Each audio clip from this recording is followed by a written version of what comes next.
सम्पूर्ण साथीहरुलाई नमस्कार। आज म एउटा एकदमै जानकारीमूलक भिडियो लिएर उपस्थित भइसकेको छु। हेर्दा सामान्य लागे पनि भिडियो अत्यन्तै महत्त्वपूर्ण छ। किन भन्दा धेरै जसो साथीहरु पहिलोचोटी प्लेनमा चढ्दाखेरि टोयलेट कसरी युज गर्ने, प्लेनको टोयलेट चाहिँ कसरी युज गर्न सकिन्छ हैन भनेर चाहिँ एकदमै दोधारमा पर्नुहुन्छ र टोयलेटै जानुहुन्न अनि त्यो पुरा फ्लाइट भरि एकदम आफ्नो दिशा पिसाबलाई चाहिँ रोकेर बस्नुहुन्छ। त्यो समस्या चाहिँ मलाई पनि भएको थियो हैन। अब जान्नेहरुको लागि त यो सामान्य लाग्न सक्छ, तर अलिकति नयाँ मान्छेहरुको लागि हैन चाहिँ यो टोयलेट प्लेनको टोयलेट कसरी युज गर्ने त भन्ने विषयको भिडियोले चाहिँ एकदमै धेरै जानकारी दिनेछ र तपाईलाई चाहिँ एकदमै सहज हुनेछ। लामो होस् या छोटो दूरीको प्लेन होस्, हामीलाई टोयलेट त आवश्यक पर्ने नै गर्छ। अब छोटो दूरीको प्लेन छ भने त हामी सामान्यतया टोयलेटलाई थामेरै पनि बस्न सकिन्छ हैन।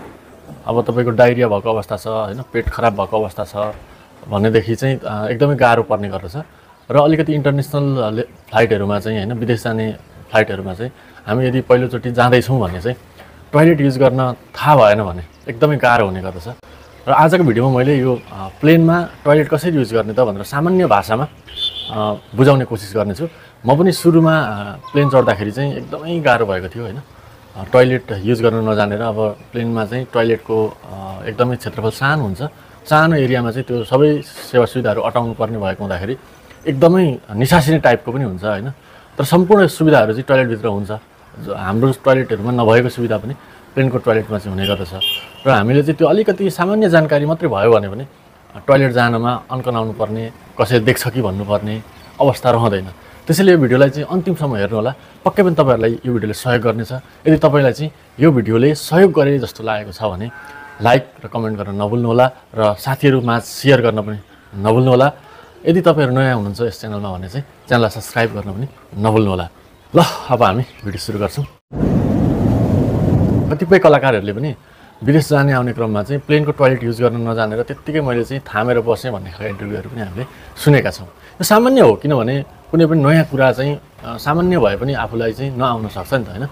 अब कलाकार जस्तो मान्छे टोयलेट कसरी युज गर्ने भनेर उहाँहरुलाई चाहिँ भन्न पनि अलिकति शरम लाग्न सक्छ। एउटा इगोले पनि दिदैन, यत्रो कलाकारहरुले टोयलेट पनि युज गर्न जान्दैन भन्ने पनि हुन्छ। अब कतिपय साथीहरुलाई अब 2-4 चोटी प्लेनमा हिँडिसकेको हुन्छ, त्यतिबेला टोयलेट लागेको हुँदैन, तर टोयलेट युज गर्न आइराखेको हुँदैन। सामान्य विषय भए पनि त्यति कुराले गर्दा एकदमै असजिलो महसुस हुन्छ कि अब सोधौं भने पनि कस्तो नजान्ने रहेछ भन्छन् कि भन्ने डर हुन्छ, नसोधौं भने आउँदैन हैन।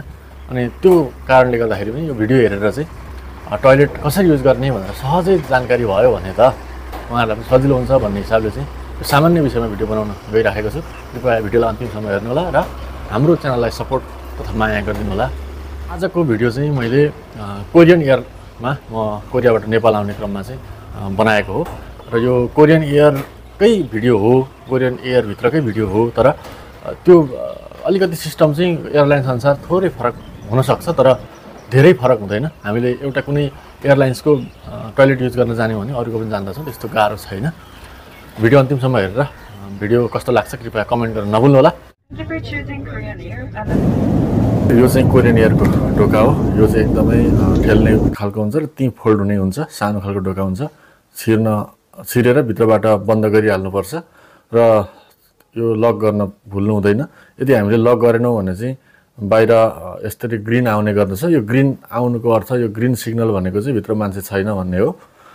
यो ग्रीन सिग्नल छ भने हामी ढोका खोलेर भित्र पस्न सक्छौं, तर हामीले ढोका लक गरेको खण्डमा चाहिँ त्यो ग्रीनको ठाउँमा रेड हुन्छ।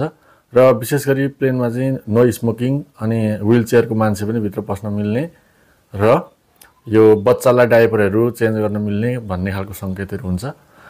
हामी भित्र पसिसके पछाडी हामीले यहाँ देख्न सक्छौं यो ढोकाको छेउमा चाहिँ लक गरेको हुनाले रातो देखाइराखेको छ।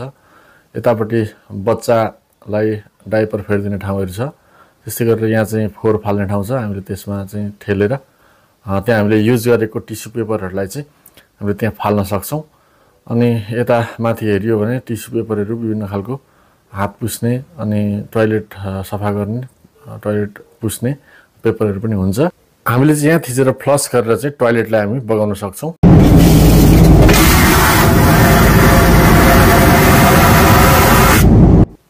फ्लश गर्दाखेरि चाहिँ प्लेनमा एकदमै ठुलो आवाज आउने गर्दछ, तर्सिने गरेको आवाज आउने गर्दछ। तर हामी तर्सिनु हुँदैन, त्यो सामान्य हो। त्यसले चाहिँ एकदम फोर्सफुल्ली चाहिँ त्यो टोयलेटलाई चाहिँ त्यहाँबाट लाने गर्दछ। त्यस्तै गरेर यहाँ हामीले चाहिँ विभिन्न खालको टिस्यु पेपरहरू देख्न सकिन्छ। हामीले केटा मान्छेहरूले टोयलेटमा पिसाब फेर्दाखेरि चाहिँ त्यसलाई माथि उचालेर पिसाब फेर्ने गर्छौँ भने लेडिजहरूले गर्दाखेरि चाहिँ तल झार्नुपर्ने हुन्छ र टोयलेट दिशा गर्ने कन्डिसनमा पनि त्यसलाई तल झारिन्छ। यो चाहिँ बच्चालाई डाइपरहरू चेन्ज गरिदिने ठाउँ हो। यहाँ चाहिँ बच्चालाई सुताएर डाइपरहरू चेन्ज गरिन्छ, तर डाइपरहरू चाहिँ टोयलेटमा नराख्नु, त्यो चाहिँ डस्टबिनमै फाल्नु भनेर यहाँ सङ्केत पनि दिएको हुन्छ। यदि हामीले डाइपरहरू त्यस्तो किसिमको चिजहरू चाहिँ त्यो टोयलेटभित्र राख्यौँ भने टोयलेट जाम हुन्छ। यो टोयलेट जाम भयो भने चाहिँ प्लेनमा अलिकति गाह्रै हुने हुन्छ। सीमित टोयलेटहरू हुन्छ, धेरैजना मान्छे हुन्छ, त्यसो हुनाले गर्दा हामी एकदमै धेरै नै सतर्क हुनुपर्ने हुन्छ। अब यो टोयलेट चाहिँ सामान्यतया हामीले युज गर्ने टोयलेटभन्दा अलिकति फरक जस्तो देखिए पनि त्यस्तै किसिमको टोयलेट हो। थोरै साँगुरो ठाउँमा हुन्छ र अलिकति फोर्सफुल्ली चाहिँ पानी फाल्ने भएकोले गर्दाखेरि अलिक बढी नै आवाज आउँछ। चाहिँ हात धुनको लागि धारो हुन्छ, त्यसमा तातो चिसो दुइटै पानी आउने गर्दछ। हामीले त्यो धारोमा हात राखेर पनि पानी निकाल्न सक्छौँ भने माथि त्यो रातो अनि निलो बटनमा थिचेर पनि पानी निकाल्न सक्छौँ। यहाँ चाहिँ चुरोट निषेधित क्षेत्र भएको हुनाले यहाँ चुरोट खान पाइँदैन। यहाँ चाहिँ बाई मिस्टेक चुरोट खाएको खण्डमा चाहिँ त्यो एउटा एस्ट्रे रहेको हुन्छ, त्यो चाहिँ एस्ट्रे हो। र प्लेटभित्र चाहिँ हेर्दाखेरि चाहिँ ह्याङ्गर जस्तो देखिए पनि यो एस्ट्रे हो।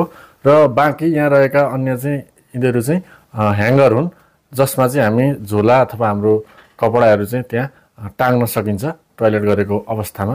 अब आफूले बोकेको झोला बोकेरै टोयलेट गर्न अप्ठ्यारो हुने भएको हुनाले यो चिजहरू चाहिँ त्यहाँ हुन्छ।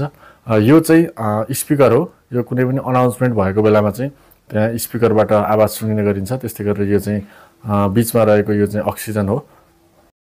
यो बिचमा रहेको चाहिँ अक्सिजन मास्क हो। यसलाई चाहिँ हामीले आपतकालीन अवस्थामा प्रयोग गर्न सक्छौँ। छेउमा चाहिँ एउटा स्मोक डिटेक्टर लगाइएको हुन्छ। यदि कोही मान्छे टोयलेटभित्र पसेर चाहिँ चुरोट पिउँछ भने त्यो चाहिँ यो डिटेक्टरको माध्यमबाट अन्य व्यक्तिहरूले पनि थाहा पाउँछन् र यदि त्यस्तो गरेको खण्डमा चाहिँ कानुनअनुसार जरिमाना अथवा जेल सजाय पनि हुनसक्छ। र हामीले चाहिँ यो डिटेक्टरलाई छोपेर अथवा केही गरेर स्मोक गर्ने किसिमको कामहरू गर्नु हुँदैन, त्यो गैर कानुनी हो। र यहाँ देख्न सक्नुहुन्छ यो चाहिँ ढोका हो। र अब बाहिर हामी निस्किने बेलामा चाहिँ यो ढोका अहिले लक छ, रातो छ भने यसलाई खोल्दाखेरि ग्रिन हुन्छ। यहाँबाट चाहिँ हामी बाहिर निस्किन सक्छौँ। भिडियो हेरिदिनु भएकोमा धेरै धेरै धन्यवाद। नमस्कार। यदि तपाईँलाई चाहिँ यो भिडियोले सहयोग गरे जस्तो लागेको छ भने लाइक र कमेन्ट गर्न नभुल्नुहोला र साथीहरूमा सेयर गर्न पनि नभुल्नुहोला। यदि तपाईँहरू नयाँ हुनुहुन्छ यस च्यानलमा भने चाहिँ च्यानललाई सब्सक्राइब गर्न पनि नभुल्नुहोला। ल।